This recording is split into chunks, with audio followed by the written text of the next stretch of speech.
Okay, I'm hoping to change some lives tonight. Are you ready?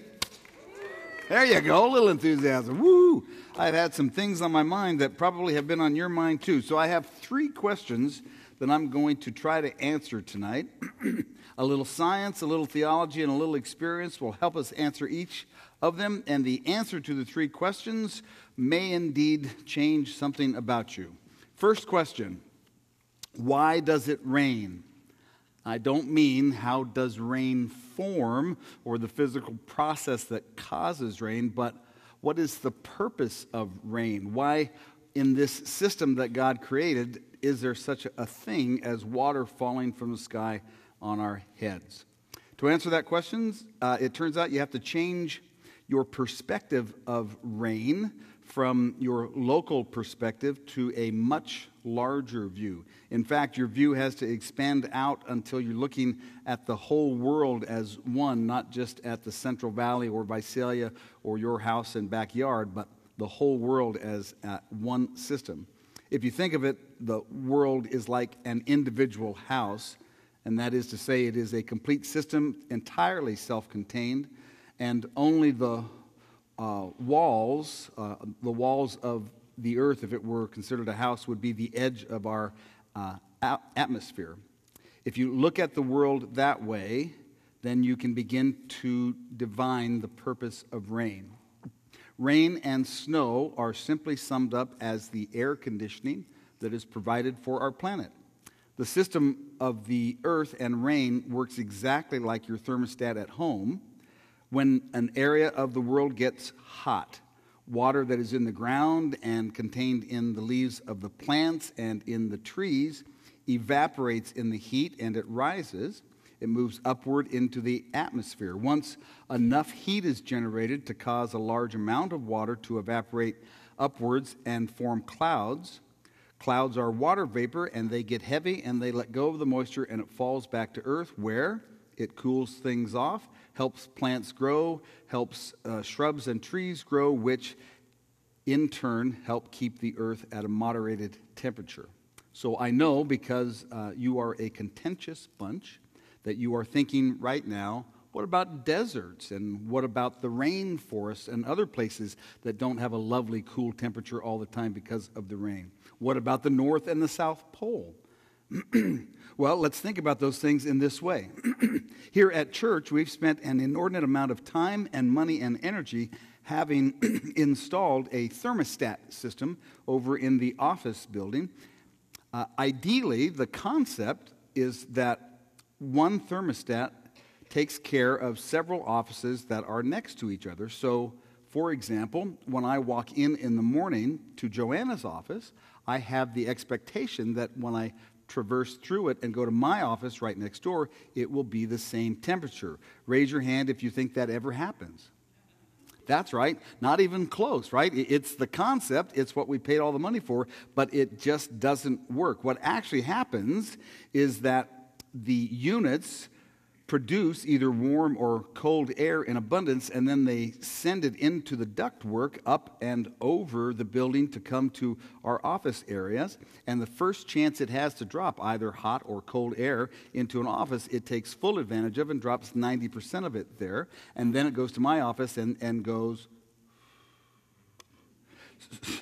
So on any given day in the winter, if you were to come and visit Joanna and I, especially in the morning, you would find me sitting with my coat still on and with a heater at my feet up on high medium and my shoulders hunched as I dutifully type in whatever thoughts I have for that week, while Joanna is sipping on a ice cold drink with flip-flops on her feet, kicked back and enjoying 80-degree air.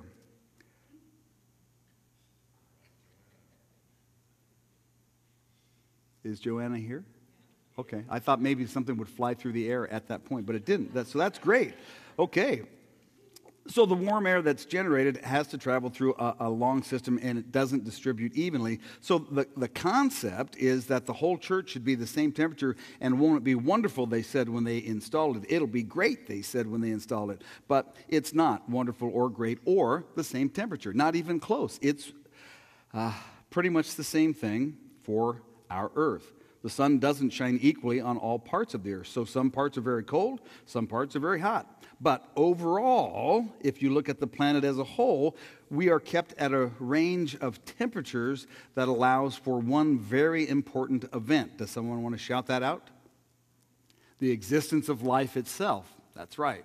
So it isn't a perfect system, and the North Pole and the equator are not the same temperature, but the whole system is kept at a place where life can develop and continue. So in that way, it's a pretty great system, even if there are highs and lows and we're not always satisfied with our temperature. The reason that it rains is that rain is built into the system to make sure that the life that God created and put on earth has the right atmosphere to succeed and to continue. In that way, you might think of rain as kind of a holy air conditioning kind of thing and feel yourself blessed when it falls upon your head, especially in this rainless place. Looking at rain from what is called the macro perspective helps us to make sense of something that we could never understand if we tried to understand it based only on what happens right where we live. If you tried to understand rain from only the perspective of someone who lives in the Sahara Desert, you would get a lot of it right, but you would probably not think of rain as God's air conditioner. You might instead see rain as something that functions to just barely keep people alive so that they can suffer more. And if you tried to understand rain only from the perspective of those who live in the Amazon jungle, you would get a lot of stuff right, but you would also likely miss very important stuff. For example, you might conclude that rain, and lots of it, are necessary for any kind of life to be possible, and that would not explain how it is that people come to live in desert areas. The best way to grasp rain is to see it from the big perspective then. It makes more sense that way, and though you may not like your local rain pattern, it helps to know that whether it is too much or too little for your preference, your suffering is in service to the ability of the whole human race to continue to survive. With that in mind, let's ask our second question. Why do people die? Again, I don't mean how do people die. I mean, what is the purpose of death? It's easy to see that if we think about those things, again, from our personal perspective, that it's very hard to understand. Because from our personal perspective, people that we love have died. And so our personal question becomes, well, why did Grandma have to die? Why her? Why that way? Why now? She was wonderful and loving, and there's a lot of bad people that could have died. In those kinds of situations, the truth is that we never have a very good answer. It can't be satisfied, that type of question. Sometimes we hate death, like when a really beautiful person dies. And sometimes we are glad for death, like when a really beautiful person suffers a great deal until death releases them from that. In any of those cases, it is hard to figure out the answer to the question, why is it that people die? If we change our perspective again and we try to look at death from a very broad perspective, we can discern some biological answers and also some theological ones. Biologically speaking, there is a startling answer to the question of death. People and animals and plants do not die. They simply transform. When a body dies and it is put in the ground, it will eventually become ash and dust. And ash and dust are piles of carbon.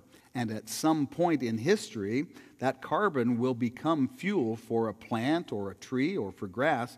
And so the biological matter that was once flesh will continue to be alive in the long run, first as a plant, and then at some point, as people come along and eat the plants, the plant becomes the building block of flesh.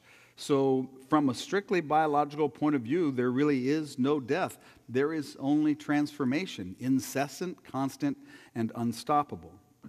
However, if we ask the same question from a theological perspective, we come up with a different but kind of similar answer.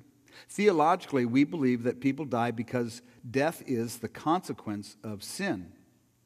So if you conceive of a person's life as being like a bowl of perfectly pure water, clear and cool and good for people, but someone comes along and spits into that bowl of water so that no one will ever be able to drink of it or to utilize it the way they wanted to, then you have a picture of how it is that Christians view death.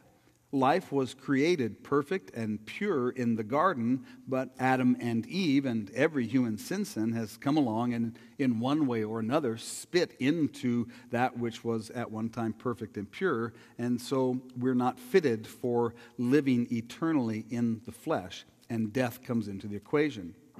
But there's more to death than that. Death serves some very necessary purposes. The first one that I think of is that death is the single biggest reason that people who otherwise might not stop and think about God. We are so upset about death and so scared of it because we know that we will also die at some point, that death has the power to make us stop and to ponder what life means. And thinking about that brings us to wrestling with the idea of a higher being, an all-powerful creator, a mind and spirit that is above and beyond the life that we know. So death is a way that God designed the system so that we live in a system that, through the natural process of death, forces us to at least consider the idea of our Creator. We try to understand, when we consider death, the matter of God and the matter of life. Here's how that works. When people begin to think about what they should be doing with their lives before they die, most people come up with the same basic ideas. Because I will die someday, I had better be about the business of living while I can. And in the case of some people, they come to the conclusion that the best way to be living while they can is to be in love with one another, to get along with one another, to let bygones be bygones, and to enjoy the fellowship that comes only from communion with other human beings. So the knowledge of death and the truth of death actually drives us to a place where we stand a chance of living our lives the way they were created to be lived. Of course, just as the world is not kept at a constant 78 degrees in every corner, the effect of death is not for everyone to love more and to live better. Sometimes people go through the same process. They think about death, and that makes them decide before they die they want to live as well as they can. But they decide that living as well as they can means getting more stuff than the people around them. Lying, cheating, stealing, becoming self-centered, critical, and hateful towards people who aren't like them or who threaten their ability to garner ever more for themselves. And so sometimes it is the fact that the knowledge of death drives people insane, and they waste their lives. Death has not caused them to be better, but has contributed sometimes to their being worse. In fact, you can divide the world into those two basic reactions to the truth of death. It either makes you really want to love and live well, or it makes you hateful and self-centered. Jesus talked about that separation when he said, "Many are called, but few are chosen." What he was telling us is, we'll all know the same equation. You got to be about living while you have the chance, but we won't all understand being about living in the same way. He was pretty clear that the path to having a good life is to love your neighbor as yourself and to relish life and relationships while you have them. He was also pretty clear that lots of people would see things the other way. Jesus wasn't a fan of people who let death make them selfish and mean, and his teachings and his examples were meant to show that there is a better way to react to death. The better way is what the church is supposed to be the living embodiment of. He made plans for the church to be a place where people who realized how precious life is, that they would begin to be kind and forgiving and giving, and they would congregate together so that anyone in the world who was thinking about these things might someday look at the people of a church and see in them the perfect example of what they should do now that they know they need to be about the business of living. It's a great plan. I'm really happy to be one of the people who understands that the point of our life is not death, it is discovering how to live well before death comes. And I hope that we can learn to live so well that other people who are, in fact, trying to figure this riddle out will see us here in Visalia at this church, and they'll know that's what I should be doing with my life. It is a sad truth that many churches make the exact opposite point. People look at Christians and say, well, they seem to think only about themselves, and they hate everybody who's not like them, and I don't want to be like that. So, I've answered 2 questions. Now you know why rain, and now you know why death. And while I was doing that, just for fun, I wove in the answer to the 3rd question. Why church? Amen.